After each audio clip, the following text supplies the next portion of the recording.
بسم اللہ الرحمن الرحیم۔ السلام علیکم دوستو، وہ کون سی عورتیں ہیں کہ جن کی کوئی بھی نماز قبول نہیں ہوتی؟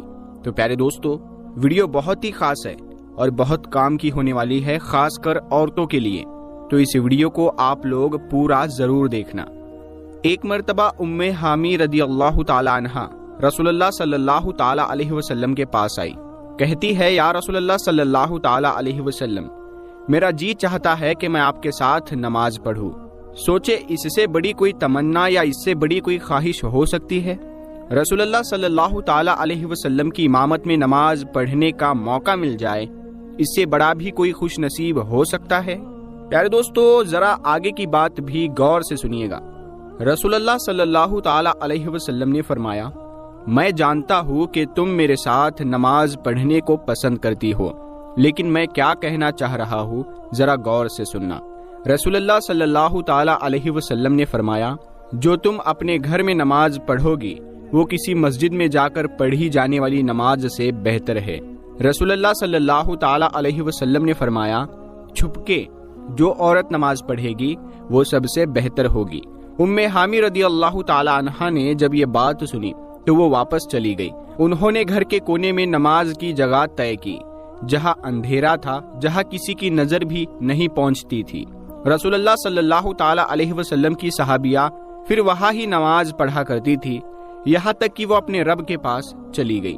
پیارے دوستو، کیا آپ نے کبھی یہ سوچا ہے کہ کوئی عورت گھر کے کام کاج، بچوں کو کھلا پلا کر، شوہر کی فرما برداری کر کے، جب اس کا تھکاوٹ سے برا حال ہو جائے، سردی کا موسم ہو، رضائی اور کمبل میں لیٹی ہوئی ہو، سردی سے تھر تھر کانپ رہی ہو، اور پھر اللہ کی پکار یعنی اذان کی آواز سن کر گرم کمبل چھوڑ کر وہ عورت سخت سردی میں ٹھنڈے پانی سے وضو کرے، ٹھنڈے پانی اور سردی کی وجہ سے جسم کے رونگٹے کھڑے ہو جائے، سردی سے جسم کانپ رہا ہو، سردی ایسی ہو کہ دانت بج جائے، پھر بھی ایسی عورت اللہ تبارک و تعالیٰ کی رضا اور ثواب کی نیت سے وضو کرے اور پھر سردی کو برداشت کر کے نماز ادا کرے اور اس کی نماز ہی قبول نہ ہو، کیا ایسا ہو سکتا ہے؟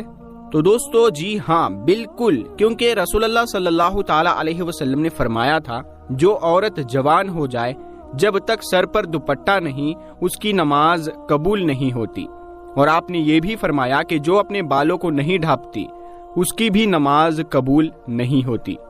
رسول اللہ صلی اللہ تعالی علیہ وسلم نے فرما دیا کہ اگر کوئی عورت خوشبو لگا کر مسجد میں جاتی ہے اور اس کی خوشبو دور دور تک پہنچ جاتی ہے تو جب تک یہ عورت غسل نہیں کر لیتی اس کی نماز قبول نہیں ہوتی۔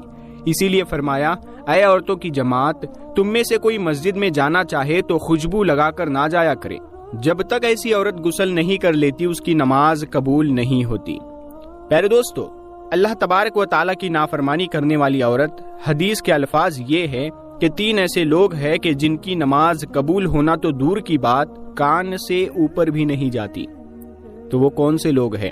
تو جانیے، ایسا غلام جو مالک کی اجازت کے بغیر بھاگ گیا، وہ جا کر تہجد بھی پڑھے گا تو قبول نہیں ہوگی۔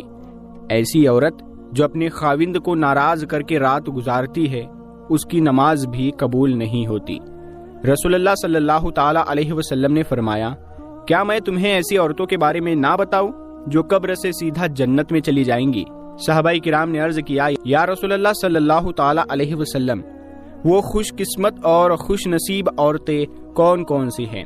فرمایا، زیادہ بچے جننے والی عورت، یعنی زیادہ بچے پیدا کرنے والی عورت، مرنے کے بعد قبر سے سیدھا جنت میں جائے گی۔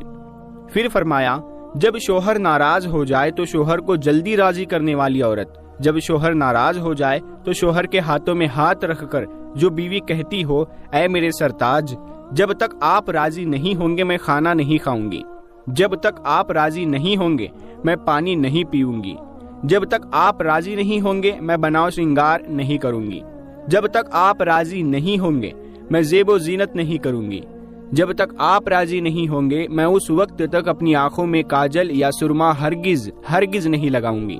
وہ عورت جو اپنے شوہر کے ساتھ ٹوٹ کر محبت کرتی ہے، ٹوٹ کر پیار کرتی ہے، اللہ پاک اور اس کے رسول کی رضا کے لیے اپنے شوہر کی عزت کرتی ہے، ادب کرتی ہے، احترام کرتی ہے، شوہر کی خامیاں دوسری عورتوں کے سامنے بیان نہیں کرتی، ہمیشہ شوہر کی تعریف ہی بیان کرتی ہے۔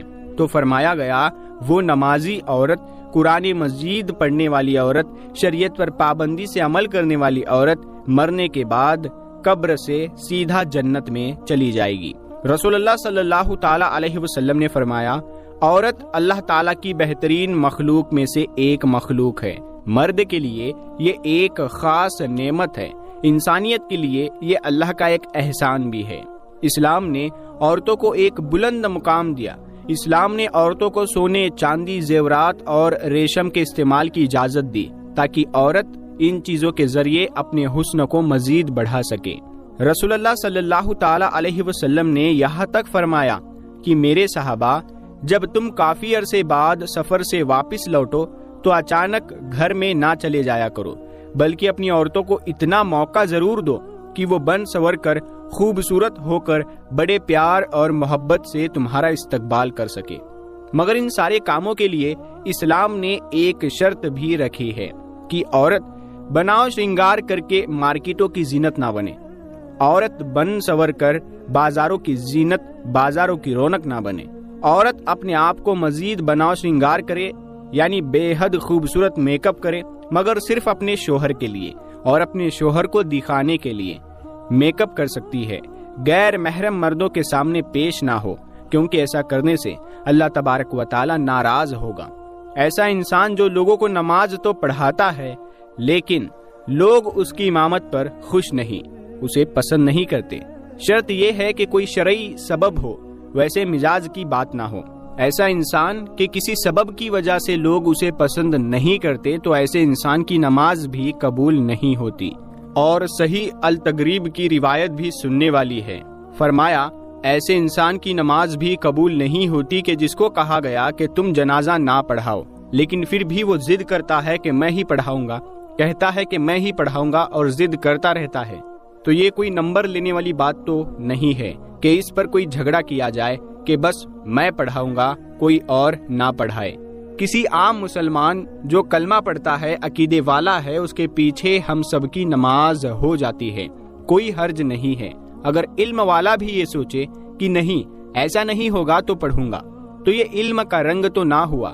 علم کا رنگ تو یہ ہے کہ میرا پیارا بھائی پڑھے گا، میں اس کے پیچھے پڑھوں گا، میرا یہ پیارا بھائی پڑھائے گا، یہ بھی مسلمان ہے، میں اس کے پیچھے بھی پڑھوں گا، یہ دونوں مجھ سے 1 نہیں 10 نہیں 100 گنا زیادہ نیک ہے، یہ تو میرا رب جانتا ہے، میں کیوں اس طرح کی سوچ بنائے بیٹھا ہوں کہ مجھ سے کوئی بڑا، کوئی نیک نہیں۔ اللہ تعالیٰ نے ایسے نیک بندے اس دنیا میں رکھے ہیں، ہم نے کبھی ان سے ملاقات نہیں کی ہوگی۔ اللہ کے بڑے بڑے نیک بندے ہیں۔ ایک بزرگ فرمایا کرتے ہیں کہ تقویٰ کی تعریفیں تو لوگ بہت کرتے ہیں، تقویٰ یہ بھی ہے کہ اس وقت تک انسان صحیح متقی نہیں بنتا جب تک دوسروں کو اپنے سے اچھا نہیں سمجھتا۔ ایسا تقویٰ بھی اللہ تعالیٰ ہمیں نصیب فرمائے۔ اللہ تعالیٰ سب کو اپنی رحمت نصیب فرمائے اور سب کی عبادت قبول فرمائے، آمین یا رب العالمین۔ پیارے دوستو، اگر آپ کو یہ ویڈیو پسند آیا ہو تو آپ اس ویڈیو کو لائک کریں، اپنے دوستوں میں شیئر کریں۔ ہم ملتے ہیں آپ کو اگلی ویڈیو میں، تب تک کے لیے السلام علیکم۔